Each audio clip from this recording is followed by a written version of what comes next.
Hello everyone, I am Aragorn Ravenwolf, and this is a new mic, by the way. I am doing a triple review today, and yes, I know it's been a long time, I've been taking a long break, and I realized that, yeah, I'm not good for the whole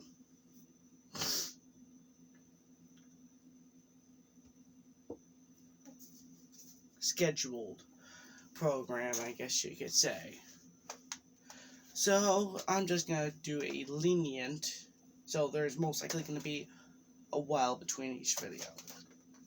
But today's video is a review of this blaster and two others. This one is the Dart Zone XL10 Tactical.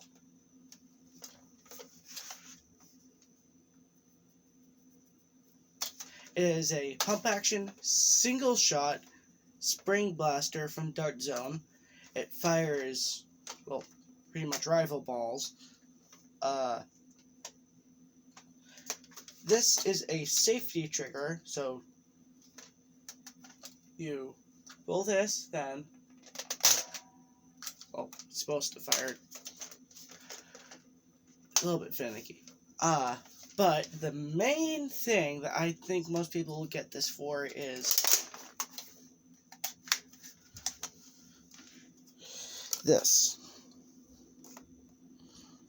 It is a internal magazine that you load with like a real shotgun.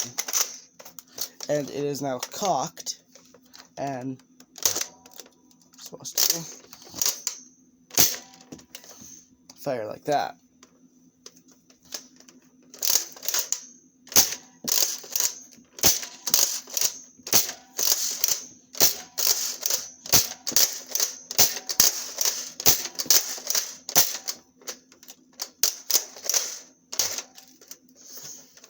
It holds 10 shots, but I had 9 rounds in the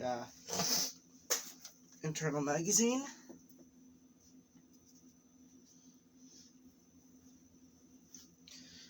This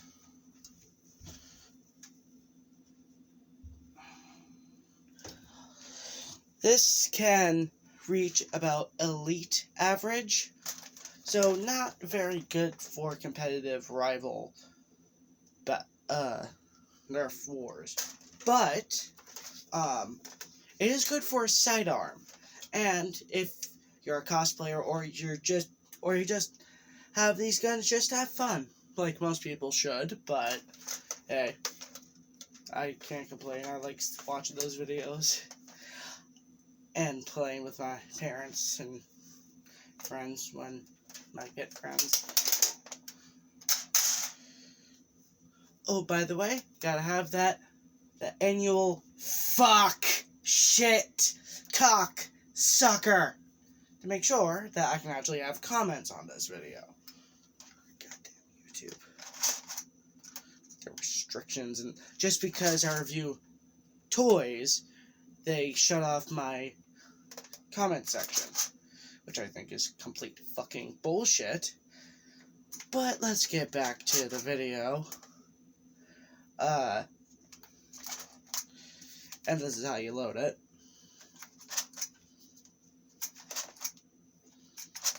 It can hold 10, but of course I put in 9.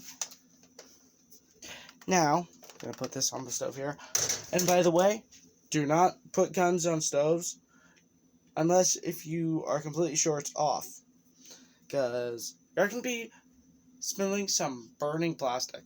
Alright. Now, we have this puppy. This is the Dart Zone Spectrum, or as I like to call, the Dart Zone Strife Killer. It is a semi-auto magazine-fed blaster from Dart Zone, and it fires these Dart Zone waffle heads. It does come with a scope and a handle and a different stock. This is the original magazine, though. But I didn't like those attachments. And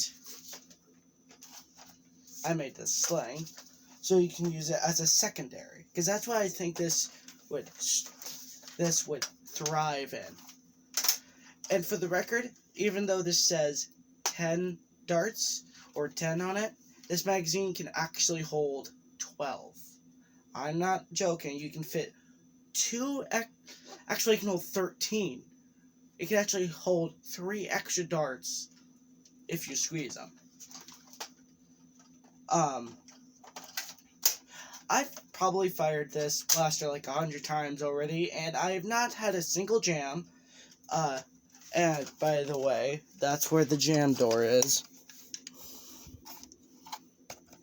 So you can get your fingers in there. That's how you open and close it. This takes 6 AA batteries. You unscrew there, and you can put 6 AA's in there. This has a rev trigger, unlike other Dart Zone blasters, to where it has a switch. I'm kind of neutral. I like both. I would say I like not having to have to push on a rev trigger to be able to...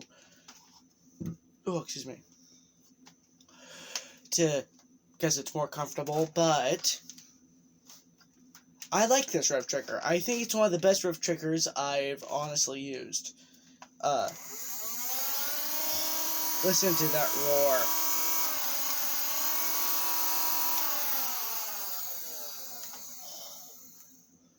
I love this blaster. Honestly, this is my new favorite Dart Zone blaster. I'm not joking. This is compatible with all Nerf magazines, but with some of them with a notch, it will kind of get caught on here. So when you take it out, it'll be a little rough, but you can still use them. But I do think you should probably just use magazines that look like this one from Nerf, because see, this doesn't have a notch. So it's better. And of course, the magazine well is not as good as some Nerf ones, because whenever I try to put it in, because it's not a full guard, it doesn't allow you to fully guide it in. Of course, over time, you'll most likely be able to do it flawlessly, but when you're first using it, it can get a little bit annoying. But once you get over those little gripes, this blaster really is a small bundle of fucking joy.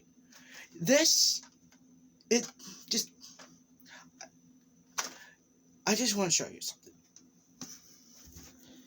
This technique that I'm using is called finger banging. Usually you can only do this on modded strifes or modded semi-auto blasters, but you can do it with this one stock. If you watch.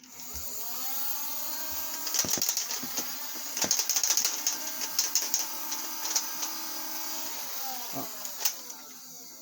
God damn it, magazine. One downside with the magazines, they will sometimes act up. And for the record, it's with any magazine.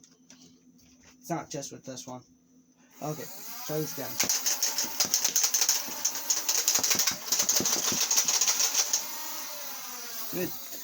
Yeah. I don't do this all the time, so I'm not as good at it as somebody like Coop772 is.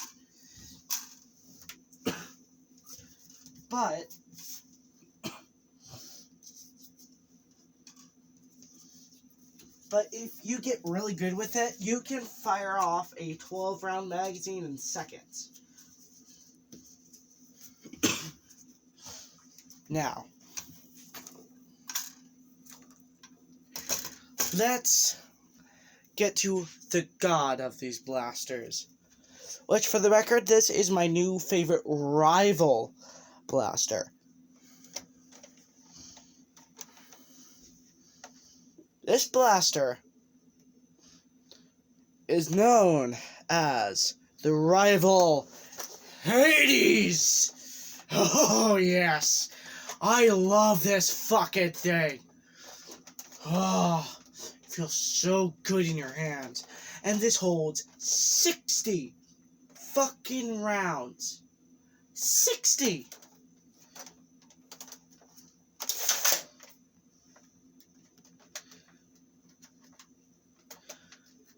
And unlike the last two blasters that we looked at, this is a primary. Honestly, I think this is the best rival blaster for just overall, it's a great blaster. Of course, it doesn't hold as much as the Nerf Nemesis or the Nerf Prometheus. God damn, those are big amounts. But 60 rounds, that's nothing to scoff at. And it's pump action. So, kinda warrants having a smaller amount of ammunition. Now, I am going to try and fire every little amount of this ammunition. This is gonna take a little while. Oh, so smooth.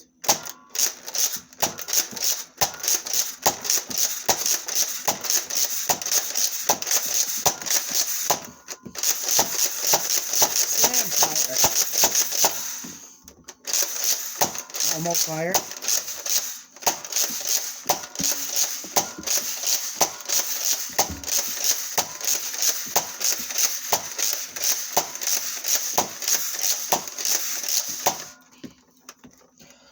Oh, my arms are just starting to get tired.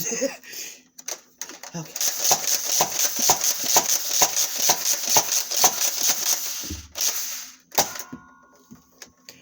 Be careful with the slam fire, because you can actually jam this blaster. And it doesn't actually have a actual jam door. Unless you count this thing a jam door, which I don't. But one time when I was going really fast with this, balls actually got stuck in this, which didn't allow it to actually turn. So when you're using slam fire, be careful. Because I'm going to tell you the amount of money that I had to pay for this.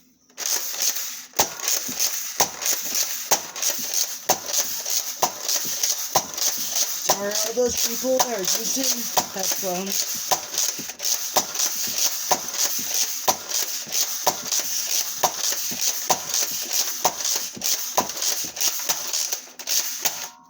Ah, that's all the ammo. All 60 rounds. I'm physically sweating.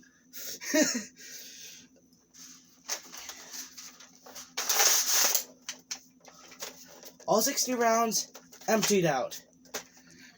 This is a beast. And don't do what I'm doing right now. Don't point any form of projectile shooting, toy or gun. Or anything that has a barrel for that matter. Because that could have not been, or empty, and it could have possibly misfired. Because, yes, this is spring powered. Yes, it does need to be primed. But if that was primed and that wasn't empty, I could have shot myself in the face. Which, because I'm not wearing eye protection, that could actually send me to the hospital. I'm not joking. You could accidentally poke somebody's eye out, I guess you could say, or shoot somebody's eye out. So, when you're using Rival, don't do what I do, but do what I say. I think I'll be saying that for my entire life, even my children, when I grow up. Let's be honest. Okay, now on to the price. Definitely not as bad as modern Nerf guns are, but this bad puppy was $70 on Amazon. $70. I'm sure it'll go down in price in a few years, but right now, this is $70. $70 on Amazon. $70. Which, for me, which I try and buy my blasters myself, it's very difficult to get that sort of money myself. But once I did, and I got onto an Amazon gift card, oh my god, I got this. For the record, I was planning on getting the Prometheus or the Nemesis instead of this, but I realized I don't want something that big. You don't need something that big. All you need is this. This is the perfect rival primary. That's all I gotta say. It has some issues, but besides those, it's the perfect primary. And that's all she wrote for this episode, folks. Thank you. I hope you like this video. I hope you like and subscribe and put on that notification. And if you're on a laptop, click the notification button. I am signing out until next time. I will catch you all in the next fucking video, babies. Bye-bye.